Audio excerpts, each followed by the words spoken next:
And we are back with another episode of Ask the Edmonds Cop, and today we're talking about door-to-door solicitors. Everybody's favorite. Everybody's favorite, because I think all of us have been in a position where somebody has knocked on the door, rang our doorbell.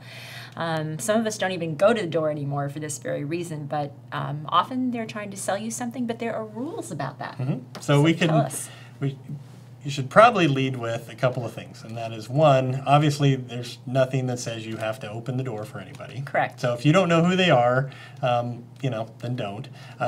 We've talked about unusual people knocking on your door during daytime hours before, and we've also covered that a lot of burglaries occur during daytime hours. So my standard advice is at least let somebody know that you're home. Yeah.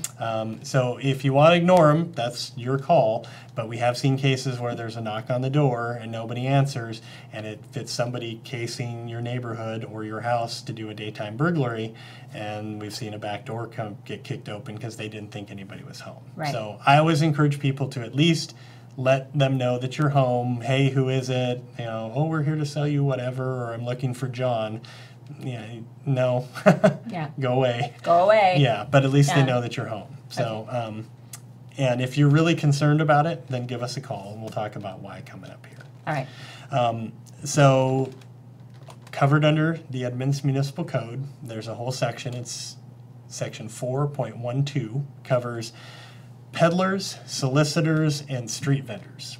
So anybody selling something outside of a actual physical location is what this whole section's about. This is the licensing section of the municipal code, so business licenses are under there and everything. They must have a peddler license or solicitor license to be going door to door. So that's a requirement. Yeah. They apply through the city, through City Hall. There's actually a background check that covers things to make sure that they're not scam artists or fraud suspects, that they haven't been caught, scamming people before, that sort of stuff. So there is a background check process for that. So the person, if they have a license and they come to your door, there is some level of checking that goes on. Okay, that's An good approval to know. process. Yeah. It is. There are some exemptions. So newspaper carriers, charities, religious or nonprofit organizations that have essentially 501c3 tax exempt status. So they're exempt from needing a license to do it. This one I thought was interesting. Sellers of produce, eggs, or products raised, gathered, and produced by the seller. Those are exempt. Those are exempt. So if you want to go sell your eggs door to door, that's okay. Apparently. Interesting. Without a license, yes. Right. That's exempt under the statute. And then special events are covered. So vendors that show up at the Arts Festival, Taste of Edmonds, Waterfront Festival, that sort of thing, they're given an exemption for that period of time. Okay. Okay. Some restrictions. They cannot go door to door or knock on anybody's door that has a no solicitor sign. So regardless of whether you're a nonprofit or anything else, Correct. or selling So your it produce. specifically says restrictions Yeah. are no soliciting is a no-go. Okay. And there's an hour restriction. So it's 8 p.m. to 9 a.m. Okay. So anything after that period of time is automatically no-go whether you're licensed or not. All right. They're required to carry their solicitor license that the city has issued them and some sort of ID.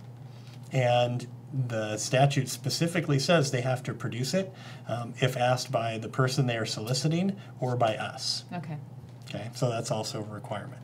And violation of this it's a misdemeanor, and they're subject to a $1,000 penalty. So it's not something we really arrest for, but we do get calls about this. Yeah, and I know in our neighborhood, we have, as many neighborhoods do, kind of an email list that when somebody sees something suspicious or questionable, people in the neighborhood will talk to each other about it. And I know that that's something that is often asked about, is a solicitor, and nobody's quite sure if they're legal or not. Yeah, so give us a call. What we generally do, and what we see most of the time, is we will drive through the area and see if we can find them. Sometimes it can be hard to find someone on foot, Yeah. you know, at front doors or down driveways and that sort of thing. But we'll typically look for like a large van in the area.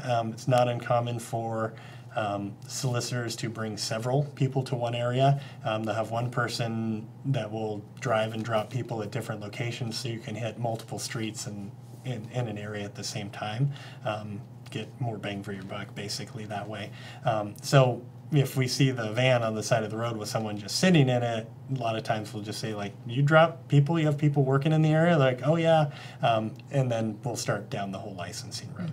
Okay, Yeah. good. All right. Well, once again, if you have any questions about it, wonder whether somebody has a license or is wandering the neighborhood, call police, as Correct. always.